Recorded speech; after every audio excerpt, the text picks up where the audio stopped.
τον Νίκο Βαρδαβά, τον υπεύθυνο του εκπαιδευτικού personal training στο Studio One και θα του κάνουμε κάποιες ερωτήσεις, είμαστε πολύ τυχεροί γι' αυτό. Νίκο, γιατί κάποιος να γίνει σήμερα personal trainer? Το να είσαι personal trainer δεν είναι απλά μια δουλειά μέσα σε ένα γυμναστήριο.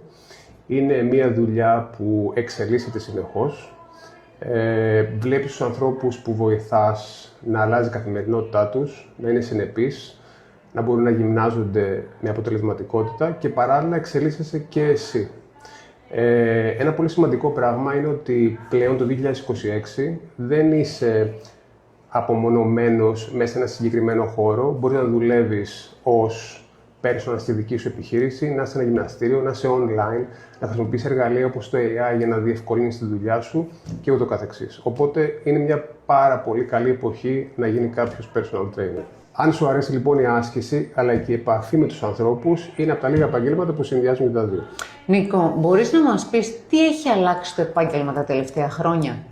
Λοιπόν, ο personal trainer του 2026 δεν μοιάζει σχεδόν καθόλου με τον personal trainer του 2016. Δηλαδή? Λοιπόν, σήμερα χρησιμοποιούμε εργαλεία όπως το AI, online coaching, wearables όπως smartwatches, για να πάρουμε περισσότερα δεδομένα τα οποία θα μας βοηθήσουν να πάρουμε καλύτερες αποφάσεις. Επίσης, ο ρόλος μας έχει διευρυνθεί. Δεν ασχολούμαστε μόνο με την προπόνηση, αλλά και με συνήθειες, ύπνος, στρες, συμπεριφορά και συνολική υγεία. Η επιστήμη εξελίσσεται και μαζί της πρέπει να εξελίσσεται και ο επαγγελματίας. Νικό, είμαι σίγουρη εδώ θα έχεις να πεις πολλά. Τι μαθαίνει στο Studio One ένας μαθητής που δεν το μαθαίνει αλλού? Λοιπόν, το πιο σημαντικό πράγμα που μαθαίνει δεν είναι μία καλύτερη άσκηση ή απλά ένα καλύτερο πρόγραμμα που θα αφήσει εξαντλημένο τον πελάτη του. Μαθαίνει να σκέφτεται σαν επαγγελματίας. Δεν μαθαίνει να μνημονεύει ασκήσεις, αλλά για ποιο λόγο τις διαλέγει. Πώς να αξιολογεί ένα πελάτη, πώς να διαρθρώσει ένα πρόγραμμα, πώς να διαβάζει και να αξιολογεί την επιστημονική βιβλιογραφία.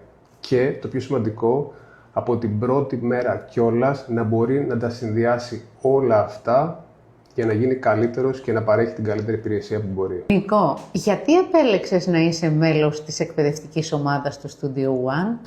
Δεν με ενδιαφέρει απλά να μεταφέρω πληροφορίες, με ενδιαφέρει να εκπαιδεύσω καλύτερους επαγγελματίες. Στο Studio One υπάρχει πραγματική έμφαση στην επιστήμη, στην πρακτική εφαρμογή και στη συνεχή εξέλιξη. Αυτός λοιπόν ήταν ο βασικός ή μάλλον οι βασικοί λόγοι που επέλεξα να είμαι μέλος αυτής της επιστημονικής ομάδας.